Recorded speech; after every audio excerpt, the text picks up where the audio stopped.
Halo adik-adik semuanya. Kita akan beribadah sekolah minggu. Tapi sebelumnya kakak mau kalian untuk mempersiapkan diri. Yang pertama, ambil kursinya lalu duduk tenang ya.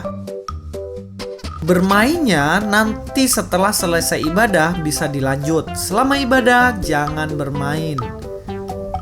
Sekarang coba adik-adik semuanya cek di sekitarnya. Ada nggak makanan dan minuman di sekitarmu? Kalau ada, berikan dulu ke mama untuk menyimpannya.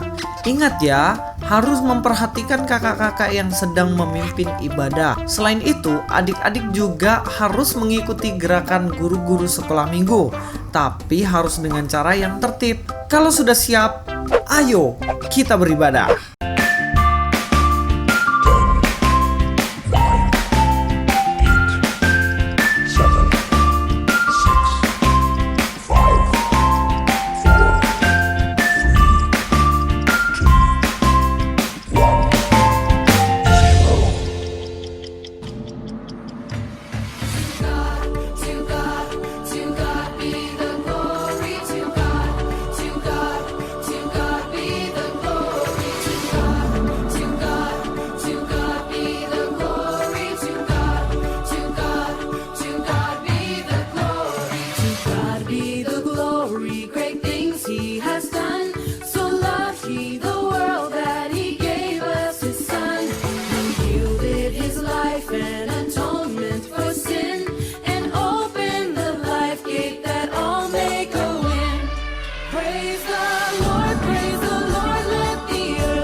Apa kabarnya pagi hari ini?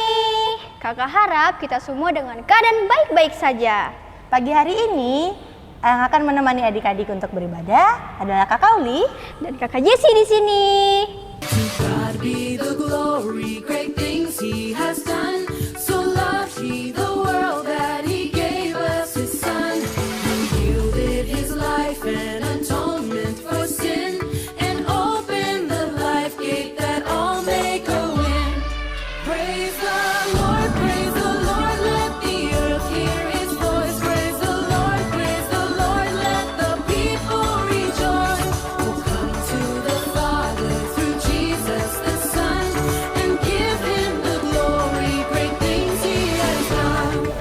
Nah, terima kasih ya adik-adik semua yang sudah rajin dan setia mengirimkan video ayat hafalan kalian selama ibadah online 2020.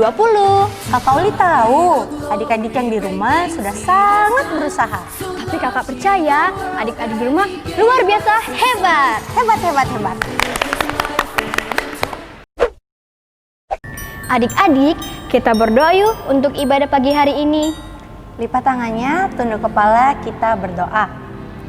Bapa yang ada di sorga, Bapa yang maha baik, Bapa yang kami sembah di dalam nama Tuhan Yesus Kristus. Terima kasih ya Bapa, Engkau masih memberi kami nafas hidup untuk kembali beribadah di pagi hari ini. Terima kasih ya Bapa, kami sudah melewati 1 tahun ini dan kami sudah beribadah di minggu-minggu sebelumnya. Terima kasih juga ya Tuhan atas khotbah-khotbah yang sudah diberikan dan firman Tuhan yang sudah kami dengar. Berkatilah kami yang akan ibadah, kiranya ibadah ini boleh jadi di dalam nama Tuhan Yesus kami sudah berdoa. Amin. Amin. Adik-adik, Kakak Uli mau ajak adik-adik untuk bangkit berdiri. Kita akan menyanyikan lagu Yesus Idolaku.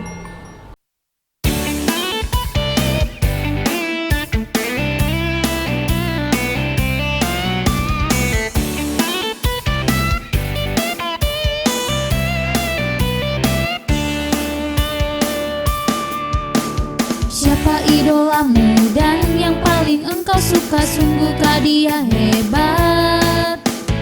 Hanya Yesus saja yang telah jadi idolaku. Dia bukan hanya hebat, tapi dia sempurna. Yesus idolaku, aku mau jadi sepertimu.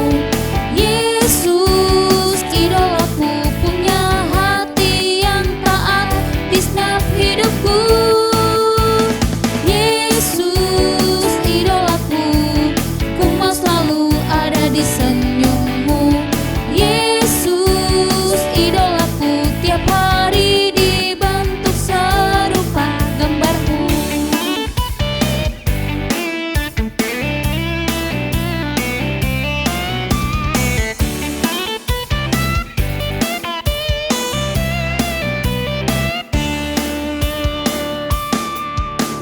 Siapa idolamu dan yang paling engkau suka? Sungguhkah dia hebat?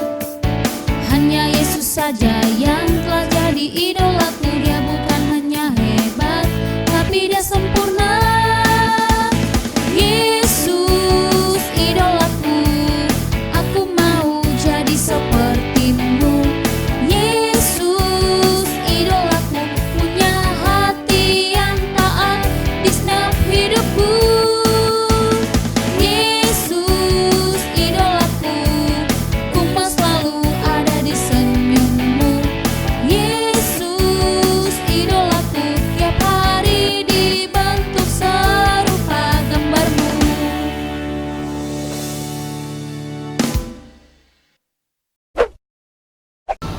Adik-adik, seru banget ya cerita-cerita Natal yang ada di bulan Desember ini. Apalagi cerita yang minggu lalu dibawakan oleh Kak Dian.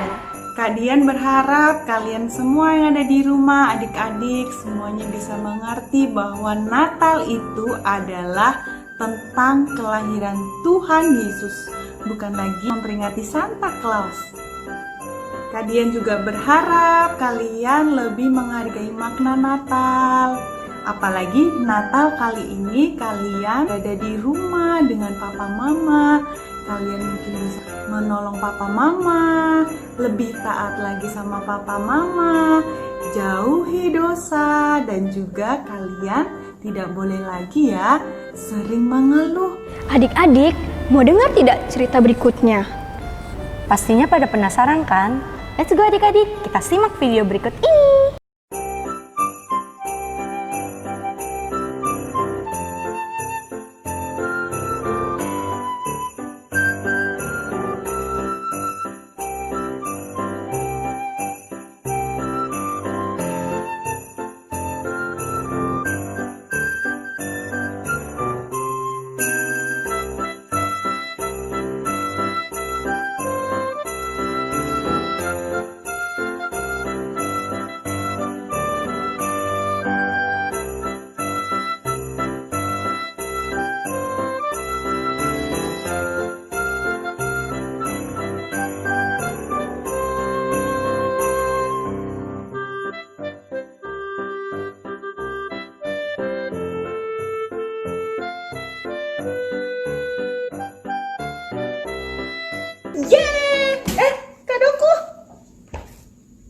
Adik-adik tahu nggak apa sih yang paling penting saat kita hendak merayakan Natal?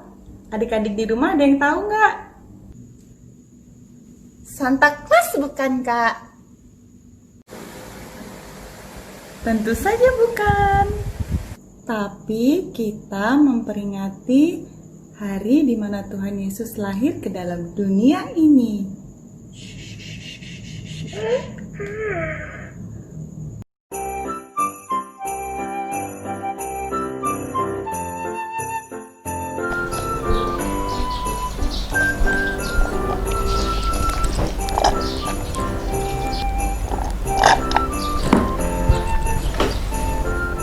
Ngapain sih, Jess? Kok bingung gitu sih? Coba lihat deh, rambut kamu udah kayak singa. Aku bukan kayak singa, Kak. Kayak kucing. What? Oh, Kak Hana tahu. Kamu pasti lagi ada yang dipikirkan kan?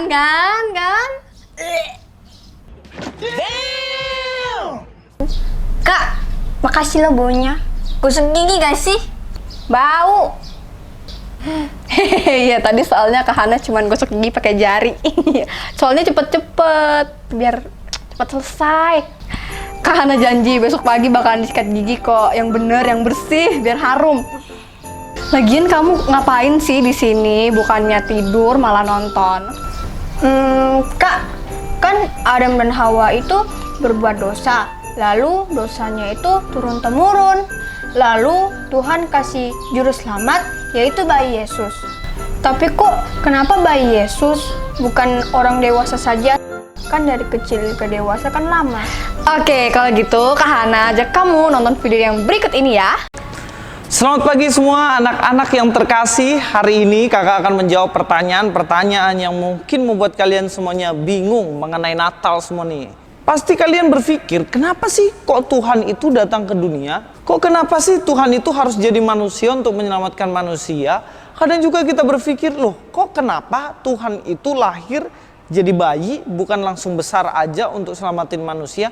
Kan prosesnya lama dari bayi sampai gede, bertahun-tahun. Nah, hari ini kakak akan menjawabnya. Pertanyaan pertama, kenapa kok Tuhan harus menjadi manusia? Oke. Sebelum kakak menjawabnya, mari kita buka dalam Matius 1 ayat 21. Dalam Matius 1 ayat 21, ia akan melahirkan anak laki-laki dan engkau akan menamakan dia Yesus, karena dialah yang akan menyelamatkan umatnya dari dosa mereka. Jadi tujuan Tuhan Yesus untuk datang ke dunia menyelamatkan manusia dari dosa. Sama kayak kalian, kalau misalnya pergi ke kolam renang, tentunya ada tujuan. Tujuannya apa sih ke kolam renang? Ya renang. Nggak mungkin ke kolam renang kalian mau belajar terbang. Bener gak? Jadi kalau ke kolam renang pasti mau renang. Sama kayak Tuhan. Tuhan menjadi manusia, itu tujuannya hanya satu. Di dalam Matius 1 ayat 21 dibilang untuk apa? Iya, benar. Untuk menyelamatkan manusia dari hukuman dosa. Kenapa sih kok Tuhan harus jadi manusia? Kok harus jadi bayi yang mungil? Ini pertanyaan yang sering ditanyakan pasti sama anak-anak. Tapi kalau jawabannya salah, nanti anak-anak bakal bingung. Apa ya? Dan kenapa ya? Yesus kok harus jadi manusia? Kenapa nggak langsung aja Allah turun ke dunia ini? Iya. Semuanya kalian pasti tanya itu. Tapi kakak mau jawab yang simple nih. Yang pertama, kalau Tuhan tidak jadi manusia, kalau kalian ketemu sama Tuhan, pasti kalian langsung kabur. Benar nggak? Lah begitu, orang Israel waktu itu pengen ketemu Tuhan, lalu Tuhan datang begitu saja tanpa dirinya menjadi manusia. Langsung orang Israel bilang, sudah panas Tuhan, gak kuat aku melihat Tuhan. Lebih baik Tuhan kembali saja, bicara langsung sama Musa, jangan bicara sama saya. Kenapa? Karena manusia banyak dosa dan Allah kudus. Allah tidak bisa langsung ketemu manusia. Kalau manusia langsung melihat Allah, maka manusia pasti akan mati. Tapi karena Tuhan ingin ketemu manusia dan supaya manusia gak mati, caranya gimana? Tuhan harus berbentuk manusia. Sehingga ketika Tuhan sudah memiliki wujud manusia dalam Yesus, bisa bicara langsung sama para murid, bisa bicara langsung sama orang-orang yang ada di sekitarnya. Bener nggak? Kalau kalian mau berbicara sama kelinci, kalian bisa nggak ngomong? kalian jadi manusia ngomong sama kelinci, ngobrol. Bisa nggak? Nggak bisa. Caranya gimana? Kalian harus jadi kelinci, ngobrol pakai bahasa kelinci. Tapi kan manusia nggak bisa jadi kelinci, karena manusia nggak maha kuasa. Tapi Tuhan maha kuasa. Dia bisa jadi manusia sehingga bisa ngobrol sama manusia. Yang kedua, kenapa kok Tuhan harus jadi manusia sih? Tuhan jadi manusia supaya bisa merasakan kesusahan kita, penderitaan manusia, kesedihan kita. Kalau kamu lagi sedih, Tuhan juga pernah merasakan itu. Dalam Ibrani 4 ayat yang ke-14 dan 15 dibilang di situ, karena kita sekarang mempunyai imam besar agung yang telah melintasi semua langit, yaitu Yesus, Anak Allah, baiklah kita teguh berpegang pada pengakuan iman kita. Dibilang di situ kita punya imam. Imam ini namanya siapa? Imam ini namanya Yesus Kristus, yaitu Tuhan yang jadi manusia itu. Untuk apa jadi manusia? Dijelaskan di ayat 15. Coba dicek. Di ayat 15 dibilang, sebab imam besar yang kita punya bukanlah imam besar yang tidak dapat turut merasakan kelemahan-kelemahan kita. Sebaliknya, sama dengan kita, ia telah dicobai hanya tidak berbuat dosa. Yesus ternyata juga bisa merasakan kelemahan kita. Kelemahan apa? Menangis, sedih, lapar, haus. Tuhan merasakan itu semuanya karena apa? Tuhan jadi manusia, supaya Tuhan mengerti kesedihan kita, supaya Tuhan mengerti kesusahan adik-adik semuanya. Tuhan jadi manusia, tapi perbedaan Tuhan sama kita apa? Kita berbuat dosa, Tuhan tidak berbuat dosa. Tapi yang pasti Tuhan mengerti persoalanmu, Tuhan mengerti kesedihanmu, Tuhan mengerti kesusahanmu, dan Tuhan mengerti penderitaanmu. Jadi sama. Terutama Tuhan jadi manusia kan gak langsung besar. Tuhan menjadi manusia dari bayi, umur 1 tahun, umur 2 tahun, 3 tahun, 4 tahun, sampai 12 tahun, bahkan sampai besar. Seumuran kalian juga. Ketika umur 7 tahun seperti kalian, Tuhan pernah merasakan apa yang kalian rasakan dalam hati ketika Tuhan Yesus umur 7 tahun. Kalau anak-anak mau minta tolong siapa? Minta tolong Tuhan. Tuhan tahu apa yang kamu rasakan saat ini. Tuhan bisa merasakan apa yang menjadi penderitaan kalian adik-adik. Tuhan bisa merasakan apa yang menjadi keinginan adik-adik, sehingga Tuhan akan menolong kita ketika ada dalam kesusahan. Sebab Tuhan Yesus punya satu janji. Dalam Matius 28 ayat 20, dan ajarlah mereka melakukan segala sesuatu yang kuperintahkan padamu, dan ketahuilah, aku menyertai kamu senantiasa sampai akhir zaman. Janjinya Tuhan Yesus akan menyertai kita sampai akhir zaman. Sampai di sini sudah terjawab apa yang menjadi pertanyaan kita semuanya. Ayo, sekarang kalian jawab di rumah masing-masing. Yang pertama, kenapa kok Tuhan harus datang ke dunia menjadi manusia? Ya, benar sekali, untuk menyelamatkan manusia dari dosa. Yang kedua, kenapa kok Tuhan tidak langsung aja datang? Kenapa harus menjadi manusia? Benar sekali, supaya Tuhan tahu, merasakan apa yang menjadi kesedihan kita, merasakan apa yang menjadi persoalan kita. Dan ingat apa janji Tuhan? Tuhan berjanji akan menyertai kita semuanya sampai kapanpun. Jangan khawatir, di Natal ini kita ingat bahwa Tuhan menyertai kita semuanya di setiap hari, setiap umur kita, ketika kita kecil dan ketika kita dewasa. Tuhan selalu ada untuk kita, dan mari kita berdoa. Tuhan Yesus, terima kasih untuk firman Tuhan ini. Kami tahu bahwa Engkau merasakan apa yang kami rasakan saat ini. Ketika kami anak-anak, Engkau pernah jadi anak-anak. Ketika kami dewasa, Engkau pernah menjadi dewasa. Dan Engkau berjanji menyertai kami, sehingga kami akan selalu tenang, damai, berjalan bersama dengan Engkau. Banyak hal yang kami takutkan, virus corona, kami takut teman-teman kami yang membuli kami takut pada orang tua yang marah-marah kepada kami takut pada orang-orang yang tidak menyukai kami. Tapi kami percaya jika Engkau beserta dengan kami tidak takut apapun, karena kami merasa damai dan terus mengasihi Engkau dan juga mengasihi sesama kami. Tolong kami Tuhan supaya memaknai Natal ini dengan kasih Kristus. Dalam nama Tuhan Yesus kami berdoa. Amin. Selamat Natal semuanya, Tuhan Yesus memberkati. Adik-adik, kita akan menyanyikan lagu Natal dan memberikan persembahan. Kita akan menyanyikan lagu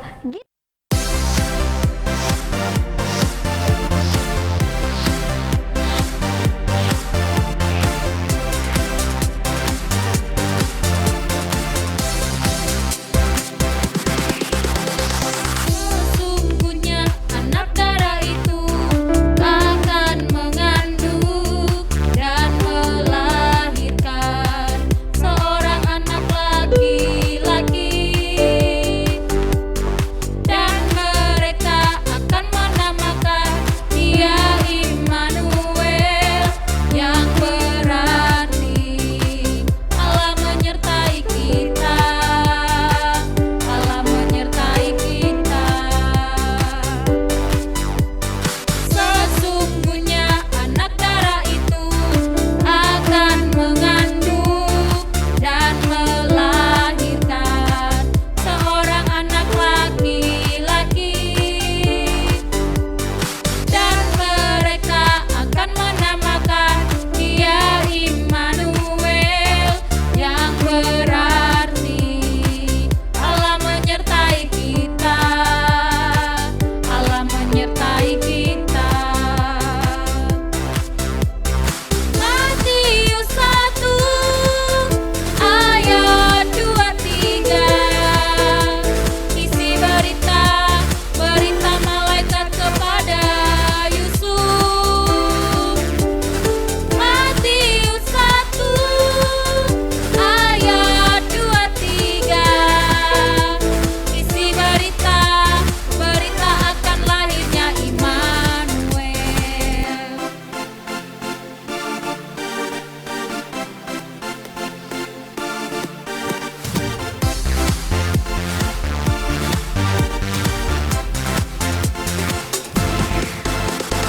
Sesungguhnya anak darah itu akan mengandung dan melahirkan seorang anak laki-laki,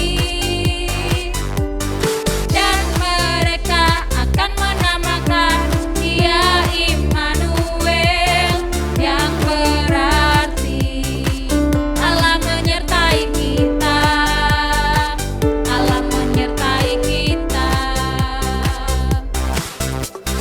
Matius 1 ayat 23, isi berita malaikat kepada Yusuf.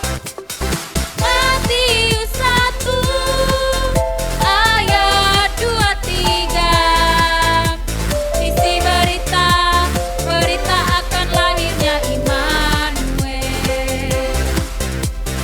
Matius 1 ayat 23, isi berita malaikat kepada Yusuf. Matius 1 ayat 23, isi berita akan lahirnya Immanuel. Isi berita akan lahirnya Immanuel.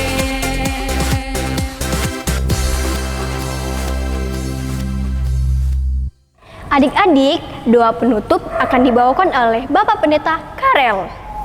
Anak-anak sekalian, kita akan menutup ibadah Natal Sekolah Minggu Gereja Kristen Kalam Kudus pada hari ini. Mari sama-sama kita berdoa mengucap syukur kepada Tuhan. Kita berdoa. Tuhan Yesus, kami mengucap syukur kepadamu karena Tuhan sudah menyertai seluruh ibadah Sekolah Minggu yang tahun ini kami rayakan secara berbeda. Karena kami tidak bisa berkumpul bersama-sama seperti biasa di gereja karena situasi pandemi corona yang belum selesai. Kami mengucap syukur bahwa kami bisa merayakan Natal walaupun secara online.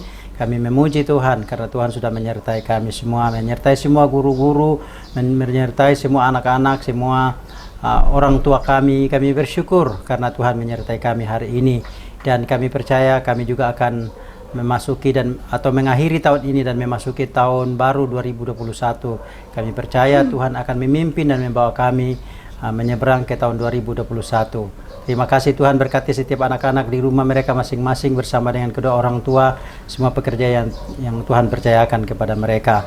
Kami juga berdoa Tuhan untuk masa depan dari anak-anak semua, studi mereka di tahun depan. Kami mohon pertolongan Tuhan, sehingga Tuhan bermurah hati kepada kami, berbelas kasihan kepada kami, sehingga musim corona ini bisa selesai dan anak-anak bisa kembali ke sekolah karena pertolongan dan kemurahan Tuhan. Terima kasih banyak Tuhan Yesus, terpujilah namamu. Kami berdoa kepada Engkau. Haleluya. Amin. Selamat Natal adik-adik. Dan selamat menyongsong tahun baru adik-adik. Semoga di tahun yang baru kita tetap diberikan kesehatan Dan juga menjadi anak yang lebih taat. Tuhan Yesus memberkati. Dadah. Dadah.